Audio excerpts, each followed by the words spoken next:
Hey guys, welcome to Comfy Cozy Up. So today I'm going to be doing my March wrap up. I had a very good month in March. I read 11 books. So I'm going to dig into that with the physical books first and then go on to the ebooks that I read on my Kindle.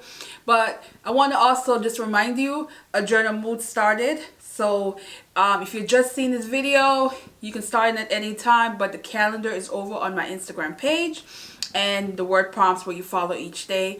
So I look forward to seeing some of you guys over on Instagram, and join me with some journaling. Also, don't forget my fitness. You go ahead and check out to see what I've been up to, what I drop, all that good stuff. And that is PD_goal. So yeah. So we're gonna go start with the physical books first. So Blanche and the Lamb. This is Barbara Neely, who is very much underrated. She is known for mystery, and this is the first book I read from her, which is a part of a series. There are not a continuation, it's the same character, but the storyline does end, which I appreciate, where I don't feel like I'm on this rush to go read the next book right away because I want to know what's going to happen next. The next book's going to be a different case. So this is about a woman who is financially broken, have jobs where they, sometimes she doesn't get paid. She is a maid, and so she end up in one situation that was bad. To fix it, she went and jumped into another pot that was also bad. And his family has secrets and things going on, and she has to somewhat, to save herself, figure out what's going on. I did a reading vlog on this. What I like is she's snoopy as hell, and that snoopy situation saved her life in this story. Very well done. Does have that who done did it moment where you're trying to figure out who did it, because oftentimes with mystery they're trying to lead you to this way, but you're like, that don't make no sense, but it's really this way it's supposed to lead to. That kind of deal. I did enjoy this one. Then the next one is called The Address, Fiona Davis. Now, this is a book that was very creepy, but also give you the whole notion that, leave married men alone because it might not end good. This one was one of those. It is a historical fiction. It goes from the late 1880s to the 1980s. So it's back and forth, but she did a good job where you don't get confused with that. So we have this woman who was a head maid at this lavish hotel in London.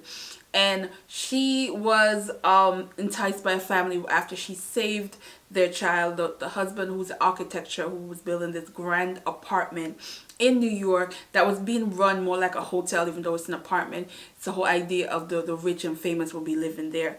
And he found a way to get her to agree to come and work for him. When she got there, her job was much higher. She is now in charge of the entire hotel. But of course, she's young and naive and start messing with the married man, and some things went down that she ended up in a mental institution. This mental institution is based on a true story, guys. Yeah, it's on it was called Black something, I can't remember the exact name, but it's also known as Roosevelt Island now. And they were putting women in there that nothing was wrong with these women. They were not mentally ill, but they were putting in there and mistreating them. It was just a horrible condition, and it's actually true. It's amazing the things people dig up when they write historical fiction. And you know how she got out of there, why she got in there in the first place is also interesting, and it's just the whole saga. And it also still affects 100 years later, generation later, where secrets were kept after things happen. There is a murder, which is where the mystery comes in, and that murder is where you're learning throughout the story what happened, why, who did it, that kind of deal, and why, that kind of deal as well. So this is a good one, but I'm gonna tell you, stay away from married man. The next book was an art that was given to me. This book came out last month and I just finally got to it.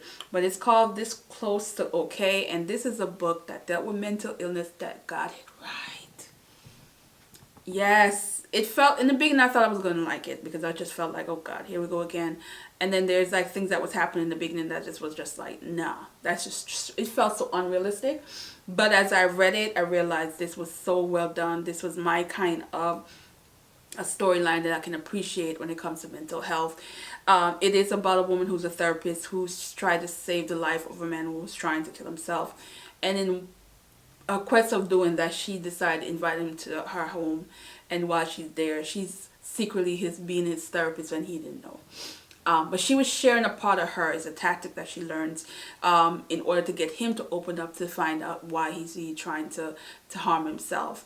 And he also used it against her in a very not so nice way. But then you understood. I was so emotionally wrapped up in this book that I was surprised. The ending really took me there. I thought it was a perfect ending. I thought it was very responsible as an author to talk about people who are suicidal and what drives them to be suicidal, and how it's not easy quick. Sometimes it takes years for them to break through that mental distress that caused them to want to do that in the first place. And she talked about it in a way in this book that you can really appreciate, and I think that's why the book was well done. I think this is a book that people can learn from and understand, even though sometimes you might think you would never do that. I would never put myself in that situation.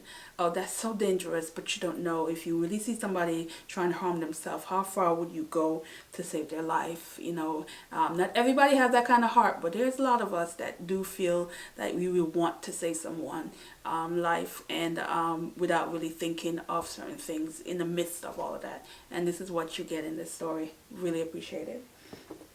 Then I read a classic. It's a modern day classic. This is from The Lonely Londoner by Sam Selvin. He is a Trinidadian author.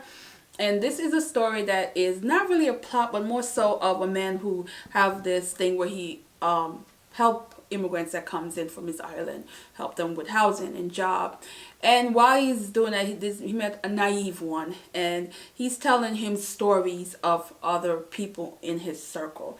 Now, granted, these are dealt with a lot of poverty. This was the 1950s in London, and immigrants weren't treated very well. They were took jobs that really didn't pay them what they intended. A lot of them come here, in London, with the intention of helping their family, intention of bettering themselves, and just makes enough for the job that they were able to get just to survive. They're living in very poor condition, renting rooms and living with other people, that kind of deal. But they also find ways to get around. There are some that give others a bad name, and if that one person mess up, they all bag everybody, put everybody in a box, and just assume everybody's like that. Because he talks about this one con artist, because he's a con artist, that gets around and survive and use people and borrow money and never pay back, that kind of deal. But he also talks about other Caribbean people who, sacrificed. He don't know how they sacrificed and was able to get their family up with them. And, other, people who hold on to the image they want to portray to their friends, because when they were in the island they were a certain way and they want to be that way in London. There's different aspect about this, even though it's short, but it has that entertainment value, because you do find certain things about this book that you will laugh. It's very authentic Caribbean, but it's also very sad, because these were poor people, but in a lot of ways, like I did review this in a reading vlog where I talk about the fact that as Caribbean, even when we don't have nothing, we still find ways to entertain ourselves, to have a good time, to be as positive as we can, even though we don't know, where we're going to get our meal from tomorrow. That kind of deal. So I enjoyed this. Imrude.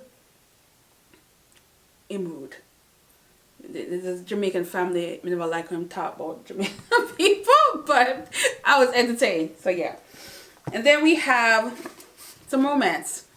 Act Your Age, Chloe Brown. This is Talia Hibbert, third book in the Brown Sisters series, and I enjoy this. This is, she has a way of talking about different form of artistic people in this, and this is one where somebody like this, and you're like, but you should just think they're crazy and not realize they just have a different way of processing things, and they're unsure of a lot of things, and they second guess some things. In this case, you have Eve, who's very talented, gifted, but not really sticking to anything. She often quit if something goes wrong, and her family cut her off, so she needed to get a job. She needed to be stable for a year, and before they even bat an eye at her ass and give her any money.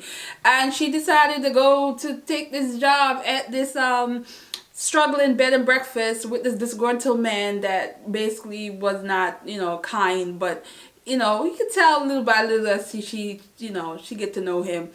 And she has a personality where she wasn't fazed by his behavior, and but it's just how they back and forth with each other. I thought was very cute and funny. I love the family dynamic. I love his family as well as hers. I just love how this story just like make you feel good and make you just think of people who are struggling to find out what they want to do with themselves, and when they do, you kind of root for them and you're clapping. This is how this made me feel. It's a feel good one. I really enjoy this. And then we have Beverly Jenkins. I swear if I ever meet this woman, I want to hug. Hopefully when Aruna is done, because the main character in this, Spring, gave me that moment where I'm like, yes, there's a lot of us out there like that wants the romance, that wants the hubby, who don't want no children. And that's okay, because a lot of times you don't get this in romance. There's always this whole idea that you get married and have kids and the happy ever after, and that's how it's supposed to be. And like, you want everything minus the kid, and you want a man to be okay with that. And there's some of them out there. There's a lot of men out there who are like that, and I'm like, yes, love this, love this.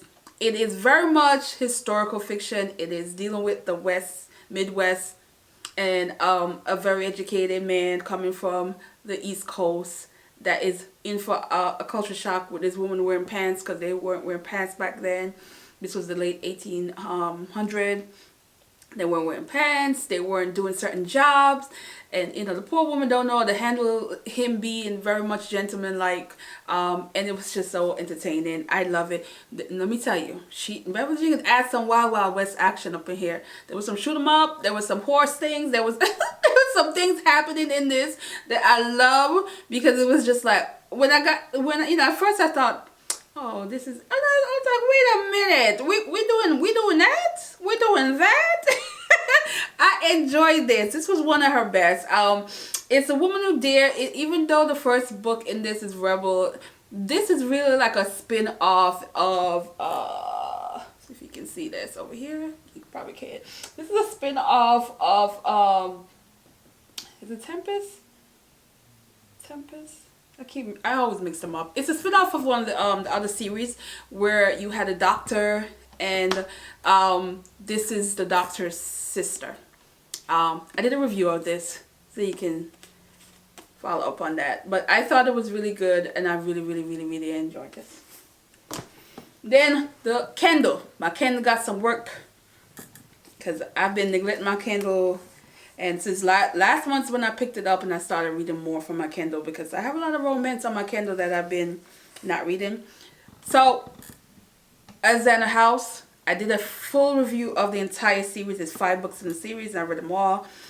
This month I read the last three, or the first 2 last month. So this one is Let Me Show You, which is Bridget and Nolan, and yeah, these are the career-driven romance. This is actress. He is a part of the movie industry, producing, directing, all that.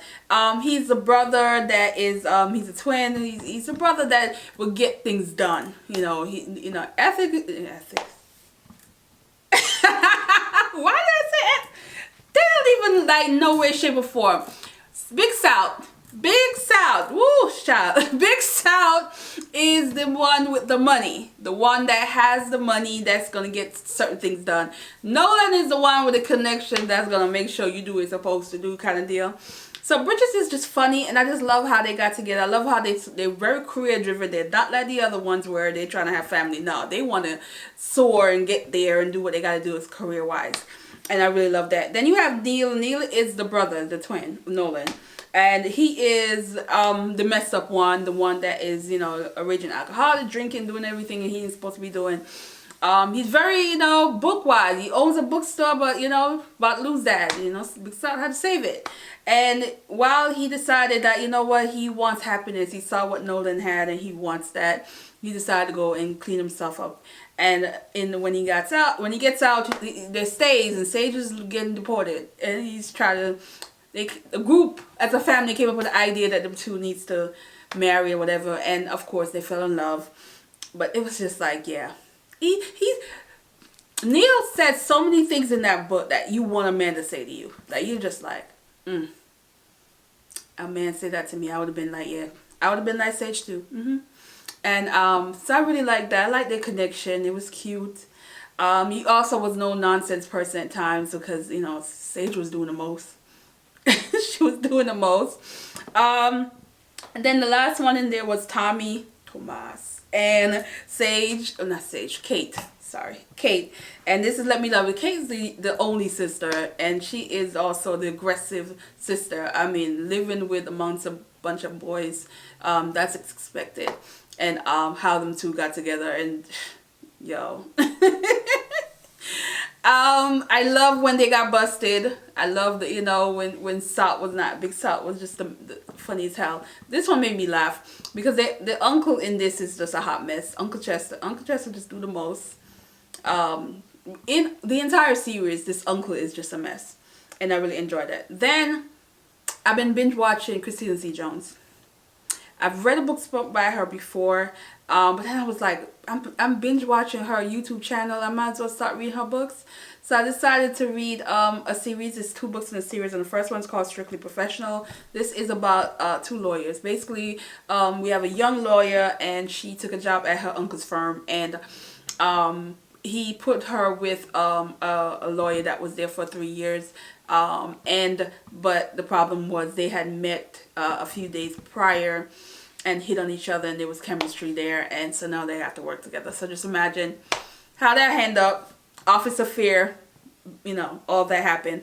I really enjoyed it. I thought it was so cute, and I thought that it was very nice how it put her as this career woman, because she has parents who don't want that. They want her to marry this doctor and live this doctor wife life and don't worry about working, that kind of deal.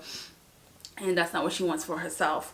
Then the second book in the series, same character, unfinished business, and I was like,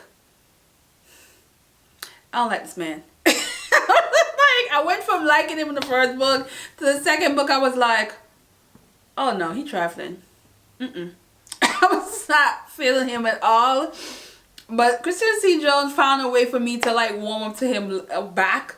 I wasn't 100% warm up to him, but then at the same time I felt like they belonged together. But part of me still was like, no. So that just tell you how I felt about that series overall. But I'm gonna read some more of Christina C. Jones. She is amazing. I just love watching her on YouTube and her creative stuff. She's just sharing everything and dropping knowledge in the midst of that. You know, as somebody myself who's, you know, writing, I love learning things from her. So yeah, but that is it, guys, and we're gonna end this. Yay. Thanks for watching, guys, and I hope you guys had a great reading month. What is your favorite book that you read in March? Let me know, and have a good day, guys. Bye.